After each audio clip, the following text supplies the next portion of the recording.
नमस्कार, heart talk Bharat देख रहे हैं आप। मैं हूं दिवाकर विक्रम सिंह। ईरान और इजरायल के बीच जो संघर्ष चल रहा है उस पे अब जो बदलाव और परिवर्तन हो रहे हैं, लगता है कि युग बदल गया, लगता है शांति आ जाएगी। लेकिन क्या शांति आएगी, ये एक बड़ा सवाल है। क्योंकि जब मैं आपसे वार्ता कर रहा हूं, संवाद कर रहा हूं, और जाने माने राजनयिक मामलों के विशेषज्ञ और राजनीतिक मामलों के विशेषज्ञ, मैं रुक रहा था, वो भी मुझे बोलना चाहिए, और साथ ही साथ सैन्य मामलों के जानकार तो कर्नल वीरेंद्र साही सर है ही हैं, जो हार्ट अटैक भारत पर आते हैं। लेकिन जैसे उनसे वार्ता शुरू करनी थी, उसके पहले एक खबर आ गई कि ईरान इजरायल के बीच में कोई वार्ता भी हो सकती है, और ये शांति वार्ता की संभावना बताई जा रही है। कौन करा रहा है, कहाँ होगी, कहाँ ये सहमति बनी, ये अभी खबर आनी बाकी है। लेकिन ये है कि ईरान वार्ता के लिए राजी हो गया है, ये एक खबर है। हम इस पर भी बात करेंगे, लेकिन इसके पहले 8 दिन चले इस युद्ध में ईरान में भारी तबाही आई, इजरायल में भी अच्छी खासी तबाही देखी गई।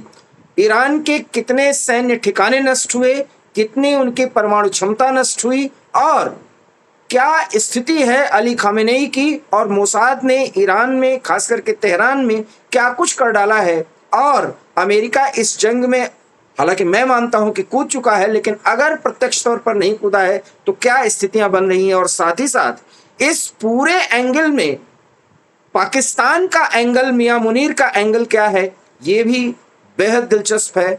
और साथ ही साथ अगर ये एंगल है तो डोनाल्ड ट्रंप जिस तरीके से मियां मुनीर और प्रधानमंत्री नरेंद्र मोदी को वेरी स्मार्ट पर्सन बता रहे हैं, उसके मायने क्या हैं, हम कर्नल सर से बहुत ही प्रिसाइज पॉइंट टू पॉइंट बात करेंगे। शुरुआत यही कि सर, क्या ये शांति वार्ता की संभावना है भी क्या? देखिए, बड़ा शुभ होगा पूरे संसार के लिए, और ख़ास तौर पर ईरान और इज़राइल के लिए, वहाँ की जनता के लिए, अगर ये शांति वार्ता की बात हो जाती है। और अगर ऐसा फैसला हो जाता है कि ईरान, वैसे ही अब मेरे ख्याल कुछ साल तो वो पिछड़ गए हैं अपने न्यूक्लियर प्लान में ऑलरेडी, और इस सब को सोचते हुए अगर अभी कोई शांति का प्रस्ताव मंजूर हो जाता है तो बहुत सा जान माल का नुकसान बच जाएगा। बहुत लोग जो शायद न जी पाते ज़्यादा, अब जी सकेंगे। उसके साथ ही हो सकता है कि ईरान के अंदरूनी हालात, जहाँ का जनता जो है वो बहुत ज़्यादा प्रसन्न महसूस नहीं करती, घुटा हुआ महसूस करते हैं इस्लामिक राज में, हो सकता है उनके जीवन में भी इस सब झमेले के बाद कुछ अंतर आ जाए। सर, इसमें एक सवाल है, जो आपने कहा कि शांति वार्ता हो तो पूरी दुनिया के लिए अच्छा है। हम आपको बता दें कि इसमें फ्रांस की कोई पहल बताई जा रही है। कुछ खबर ये आ रही है कि फ्रांस, जर्मनी और ब्रिटेन, इनके विदेश मंत्रियों के साथ ईरान के विदेश मंत्री की वार्ता हो रही है। और इस वार्ता के हो सकता है कि कोई परिणाम निकले हों कि यस, शांति की वार्ता हो सकती है। लेकिन क्या इसमें इजराइल शामिल होगा या इस पूरी वार्ता को अमेरिका करेगा, अभी ये सब बड़ा सवाल है। लेकिन यूएनआरसी ने जो है वो मंच दिया है ईरान को, और इसकी आलोचना इजराइल ने की है। सर, जो सूरत हाल है, जो भी हो, शांति वार्ता हो, लेकिन क्या आपको लगता है कि अली खामेनेई का नेतृत्व और उनके नेतृत्व में कोई शांति वार्ता, क्या इजराइल 8 दिन के पीटने के बाद या अपना नुकसान होने के बाद अली खामेनेई को स्वीकार कर पाएगा, ये आपको लगता है? अगर वो तहखाने में जाना स्वीकार कर रहे हैं, और र्यूमर हाँ। ये भी आ रही थी कि शायद किसी दूसरे देश में जाकर पनाह ले लें, और फिर उन्होंने अड़ कर कहा कि नहीं, मैं भागूंगा भी नहीं, हम्म। छोड़ूंगा भी नहीं। मेरे ख्याल इन सब चीज़ों को, और इतनी तबाही जो हो चुकी है, हम्म। उसको देखते हुए बेटर सेंस कैन प्रिवेल, मैं ऐसा सोचता हूँ। देर आए दुरुस्त आए, और शायद वही एक अच्छा रास्ता भी रहेगा। डिप्लोमेटिक तरीके से सर, अगर ये देखा जाए तो हो सकता है कि शांति वार्ता के पहले खामेनेई को वास्तव में ईरान में इतना उनको महत्वहीन कर दिया जाए। हालांकि खामेनेई अपनी पूरी सत्ता एक तरीके से अपने बच्चे को सौंपकर, अपने पुत्र को सौंपकर, और साथ ही साथ सेना को पूरी छूट दे करके कि वो इज़राइल के खिलाफ जो चाहे वो करे, अपने आप को खुद महत्वहीन बना लिया है, या आप कह सकते हैं कि वो बंकर में जाके छिपे हैं।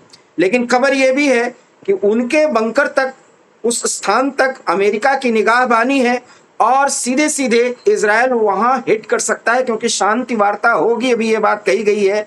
न तो युद्ध को पॉज किया गया है और न युद्ध रोका गया, और मैं शब्द इस्तेमाल कर रहा हूं युद्ध, क्योंकि ईरान ने भी, वो तो धर्म युद्ध की घोषणा किया है और इज़राइल ने ये फुल फ्लेजेड वॉर की बात कही है, इसलिए वॉर अभी जारी है। इस बीच सर बात आती है डोनाल्ड ट्रंप की। मियां मुनीर भी इसमें शामिल हो गए हैं। जो खाना खिलाया उन्होंने, ट्रंप साहब ने अपने व्हाइट हाउस में बैठकर अपने ऑफिस में, उसकी कीमत वसूलेंगे। ये मैं नहीं कह रहा हूं, ये पाकिस्तान के इंटेलेक्चुअल्स में, वहां के पत्रकारों में चर्चा हो रही है, जनता भी इस पर कुछ बोल रही है। प्रतिक्रिया ये भी है, इतना फ्री का खाना वो खिला नहीं सकते, मुनीर से बहुत कुछ मांग लिया है। अगर आप इससे सहमत हैं तो क्या कुछ मांगा है, ये पॉइंटर्स में सर जरूर बताएं। दिवाकर जी, जो चीज़ें अभी तक उभर कर आई हैं उसमें पाकिस्तान ने एयर स्पेस तो शायद ऑलरेडी दिया था, क्योंकि अमेरिकन टोही विमान पाकिस्तान का एयर स्पेस पिछले कुछ 8-10 दिन से सरेआम यूज कर रहे थे। हम्म। मेरे ख्याल वो टोही विमान जो पिन पॉइंट टारगेट आइडेंटिफाई कर रहे थे, उन्हीं टारगेट को उसी डाटा पर इजराइल हिट कर रहा था। हम्म। इतनी गद्दारी तो उन्होंने ईरान के साथ ऑलरेडी हम्म। की हुई थी। अब उसमें आगे बढ़कर वो अपना एयर बेस भी देना चाहते हैं। मेरे ख्याल ट्रुप डिप्लॉयमेंट भी ईरान के बॉर्डर के साथ साथ करना चाहते हैं, और शायद एक यही कारण था कि ट्रंप साहब बड़े कीन थे। वो अपना मैंने करा दिया और ये करा दिया, उसका लक्ष्य यही था कि किसी तरह से उनका नाम भी हो और साथ में भारत और पाकिस्तान के बीच में शांति बनी रहे, ताकि पाकिस्तान अपने ईस्टर्न बॉर्डर, भारत के साथ वाले बॉर्डर से ट्रुप्स को हटाकर और ईरान के बॉर्डर पर शिफ्ट कर सके। सर एक, इसके साथ ही जो बलूचिस्तान में उनकी कमिटमेंट है, वहाँ से ट्रुप्स निकालना उनके लिए फिलहाल संभव नहीं है। न ही पख्तूनख्वा, खैर पख्तूनख्वा से वहाँ से खैबर, वहाँ से ट्रुप्स निकालना संभव है। ट्रंप तो सर दोनों देशों के बीच चौधरी बन रहे थे, बिल्कुल अभी की खबर है। और खबर यह है कि वहां के उप प्रधानमंत्री, उनको भी हम मियां डार ही कह सकते हैं, इशाक डार नाम है उनका, मियां डार कह रहे हैं कि, और उन्होंने बाकायदा इंटरव्यू दिया है, और ये बहुत ध्यान से सुनिएगा सर, ये वो कह रहे हैं कि सऊदी अरब के प्रिंस ने 9-10 मई और कि 9 या 10 कह सकते हैं आप, 9 और 10 के बीच में उन्होंने फोन किया, ये जून की बात है, माफ करिएगा मई की बात है, जिसमें मई उन्होंने की बात। कहा कि भाई बहुत नुकसान हो गया है, यही शब्द है जो मैं वही बोल रहा हूं, और इस जी युद्ध को रोका जा सकता है। तो उन्होंने कहा हाँ रोका जा सकता है, और इसके बारे में प्रधानमंत्री शहबाज शरीफ भी कह रहे हैं कि हम फजल की नमाज, अगर आपको याद हो कि फजर की नमाज करके और उसके बाद हम बहुत बड़ा दंड देने जा रहे थे, उसके पहले इंडिया ने सब कुछ ध्वस्त कर दिया। इसाक डार साहब ये कह रहे हैं कि ये सऊदी अरब के कहने पर हम सहमत हुए थे, इसमें और किसी का योगदान नहीं था। तो अब पाकिस्तान भी कहने लगा है कि ट्रंप का ये मीडिएशन का कोई योगदान नहीं है। क्या कहना चाहेंगे सर, बहुत बड़ी खबर है ये। जी हाँ, पर ट्रंप साहब के चरित्र को जैसा हम देखते आए हैं, देखिए अफगानिस्तान में वो कुछ नहीं कर पाए, जी। वियतनाम में वो कुछ नहीं कर पाए, रूस का और यूक्रेन का वो युद्ध रोकने वाले थे, वहाँ कुछ नहीं कर पाए, हमास और इजराइल के बीच में वो वहाँ कुछ नहीं कर पाए। तो हो सकता था वो यहाँ क्रेडिट लेने की कोशिश कर रहे थे, पर नाकाम हुए। मेरे ख्याल में अब उनको ज़्यादा छोटा और दिखाने की ज़रूरत नहीं है।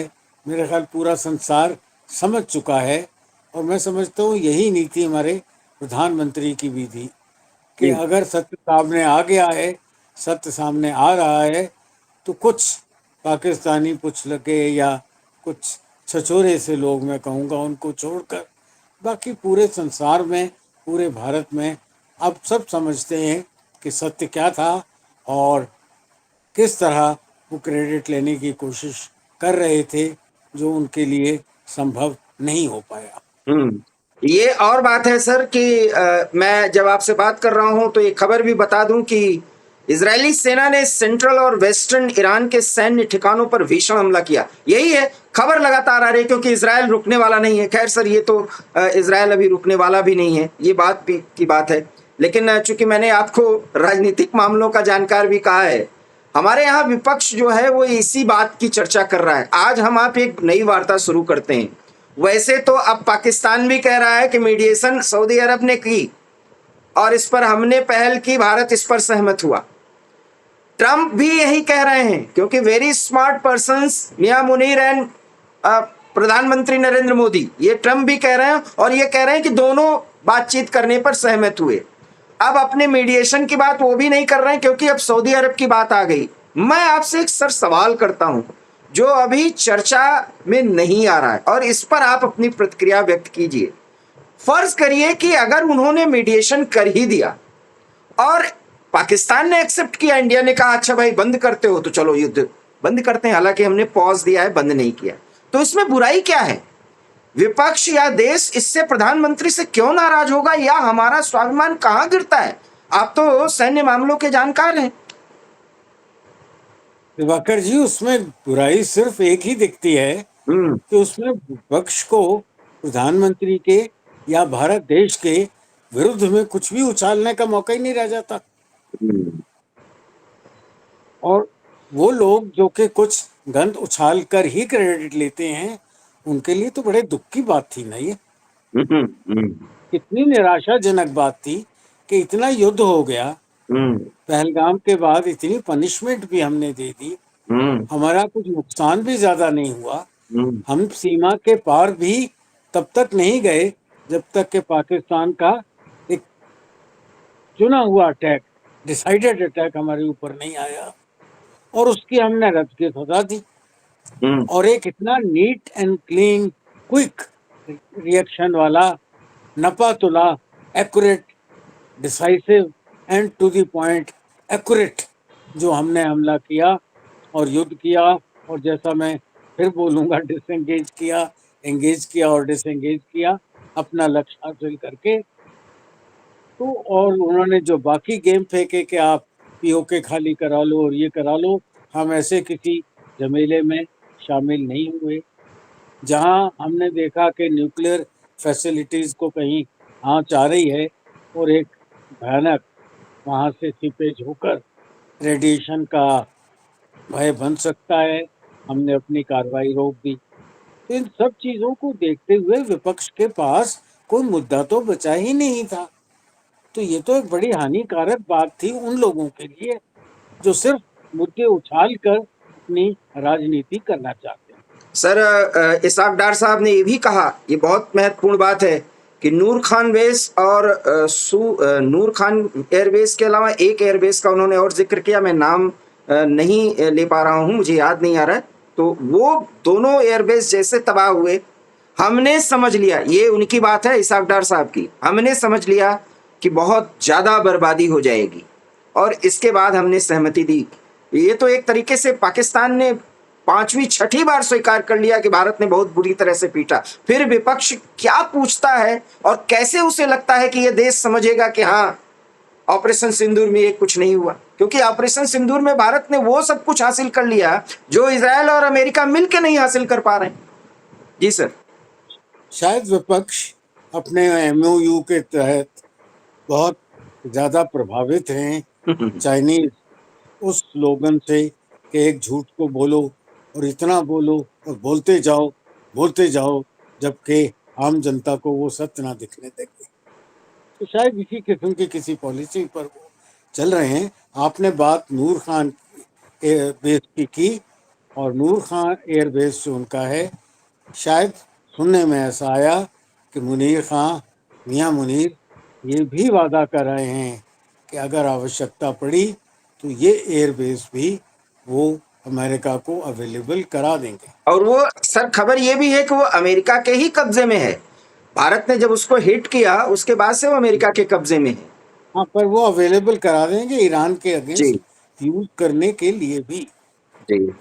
तो सर कुल मिलाकर के आपको 2 से 3 मिनट में कुछ ऐसी बातें करनी है जो ये 8 दिन में इजराइल और ईरान के बीच हुआ, और जो कुछ ईरान और इजराइल को लेकर के भारत और पाकिस्तान का जिक्र ट्रंप कर रहे हैं। क्या कुछ ऐसी बातें हैं जो आप दर्शकों के सामने कहना चाहते हैं? सर अब आपको हम मौका देते हैं कि उनको पॉइंटर्स में बोलिए सर। देखिए, पॉइंटर्स में ये है कि एक बात तो बड़ी आवश्यक पूरे देश को समझ लेनी चाहिए। मैं तो फौजी हूँ, जिस तरह मेरा पूर्ण विश्वास पहले दिन से अपने डीजीओएमओ के वक्तव्य पर था और किसी दुनिया की शख्सियत पर्सनैलिटी पर नहीं था। ट्रंप साहब विद ऑल रिस्पेक्ट उसमें शामिल हैं। मैं समझता हूँ जो मेरे डीजीएमओ ने कहा वो बहुत सही और तथ्य था, सत्य था और सत्य के अलावा कुछ नहीं था। ये बात देश को समझनी चाहिए कि देश की जनता और पॉलिटिकली सब पॉलिटिकल पार्टीज ये कहने के बाद कि हम सरकार के साथ खड़े हैं, जब देखा कि वहाँ तो इतनी कामयाबी हो गई, हमें कोई टोकने रोकने का मौका ही नहीं मिला, हमें कोई इशू नहीं मिला, तो उन्होंने ये जो निकालने शुरू किए, ऑल पार्टी मीटिंग बुलाइए, असेंबली का सेशन बुलाइए, ये बुलाइए, ये कुछ अड़चने जो उन्होंने डालने की कोशिश की। मेरा देशवासियों से अनुरोध है कि ये समय, युद्ध का समय, ट्रायल का समय, मुश्किल का समय इन बातों के लिए नहीं होता। राजनीति को उठाकर कहीं और रखें, अपनी देश की सक्षम वीर सेना पर विश्वास रखें और उस सेना को संचालन करने वाली हमारी जो सरकार है, जिन्होंने हमें 2-2 स्ट्राइक सिखाई, सर्जिकल स्ट्राइक और उसके बाद बालाकोट की एयर स्ट्राइक, और अब ये तीसरा छोटा ऑप सिंदूर का एक सैंपल दुनिया को दे दिया। मेरे ख्याल संसार को चाहिए, देशवासियों को चाहिए कि इन पर भरोसा करें, इनको अपना योगदान दें, इनके साथ खड़े हों और फालतू की राजनीति में न पड़े। बहुत महत्वपूर्ण बात कही है, क्योंकि ये युद्ध का समय है और हमें आंतरिक सुरक्षा के लिए जरूरी है कि हम इकट्ठा बने रहें, क्योंकि ऑपरेशन सिंदूर में हमारे एक्टिवेशन मोड को चाहे सेना के स्तर पर हो और सेना के साथ सरकार और पूरे देश की जनता जिस तरीके से एक साथ खड़ी हुई, उसकी नज़ीर ईरान भी ले रहा है, दे रहा है, जो भी समझें, इजराइल भी ले रहा है, दे रहा है, और अमेरिका भी मान रहा है। और अब तो ये साबित हो चुका कि भारत ने जो त्वरित कार्रवाई की उसके बड़े मायने हैं।